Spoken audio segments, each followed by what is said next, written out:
हजरत अबू बकर सिद्दीक के नवासे नबी पाक सल्लल्लाहु अलैहि वसल्लम की फुफी के पोते जनाब जुबैर बिन अवाम अशरा मुबशरा से अभी उनके बेटे हजरत अस्मा जनाब सिद्दीक अकबर की बड़ी बेटी के बेटे जनाब अब्दुल्ला बिन जुबैर इमाम हुसैन के बाद निकल आए मैदान में निकले जनाब अब्दुल्ला बिन जुबैर। हज्जाज बिन यूसुफ मुकाबले में भेजा गया। अल्लाह की कुदरत के अगरचे पहले जब लड़ाइयां हुई तो ये कामयाब हुए, हर मैदान में बड़े बहादुर थे।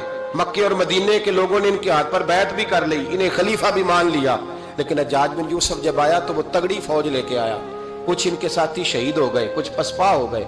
हजरत अस्मा उस वक्त 100 साल की बूढ़ी थी, 100 साल की माँ, हाथ कांपते हैं, राशा है, आंखों से नजर आना बंद हो गया।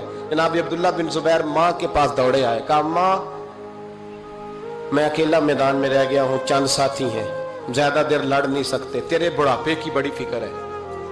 अम्मा तू कैसे मेरा सदमा बर्दाश्त करेगी? माँ मुझे बता, जिहाद में रहूं या तेरी खिदमत के लिए आ जाऊं?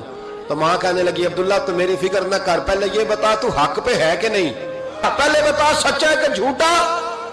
जनाब अब्दुल्ला बिन जुबैर कहने लगे माँ मुझे मुस्तफा करीम की नबुव्वत की कसम, अल्लाह की इज्जत की कसम, बिल्कुल सच्चा हूं। तो कहा बेटे फिर मैदान में रहना, छोड़ के ना आना, कोई मुझे ताना ना दे कि मैं बुजदल की माँ हूं, देख मुझे ताने से बचाना, तो ये ना कहे बुजदल की माँ, मैदान में रहना, मैदान में। हजरत अब्दुल्ला बिन जुबैर कहने लगे अम्मा ये बड़ा जालिम आदमी है जो मेरे मुकाबले में आया है, सुना है कत्ल करने के बाद नाक काट डालता है, आंखें निकाल डालता है, वजूद की बोटियां कर देता है। 100 साल की माँ, 100 साल की अम्मा लाठी का सहारा लेके खड़ी होगी और जमीन पे लाठी मार के कहने लगी अब्दुल्ला चल मैदान में। बेटे बकरे को सिर्फ ज़िबा होते वक्त तकलीफ होती है, खाल उतरते वक्त तकलीफ नहीं होती, फिर उसकी बोटियां की जाए तो उसे तकलीफ। चल बेटा मैदान में रहना और देखना मैं तुझे सलूट करूंगी। हजरत अब्दुल्ला बिन जुबैर मैदान में गए, शहीद किए गए। मक्कातुल मुकर्रमा के चौक में जन्नतुल माला जहां आज कब्रिस्तान है, उसके चौक में आपकी लाश को लटकाया गया। एक दिन हजरत अस्मा गुजरी, 14 दिन हो गए लटके हुए, तो एक शख्स उनके कान में कहने लगा अम्मा अभी तक तेरा बच्चा लटका है, हज्जाज ने दफन नहीं होने दिया।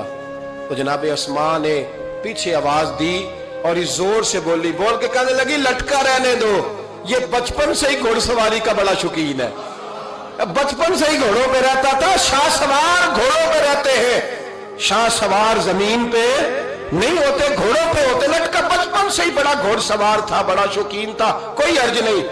14 दिन लटके रहे लेकिन लाश से बदबू नहीं आई, दूर दूर तक खुशबुएं फैली हुई थी। लोगों ने कहा आसमां तेरे बेटे के वजूद से खुशबू बड़ी आती है। कहने लगे जब पैदा हुआ था ना पहले दिन उसके नाना अबू बकर सिद्दीक उठा के मुस्तफा की बारगाह में ले गए थे, नबी पाक ने खजूर चबा के गुट्टी दी थी मेरे बेटे को।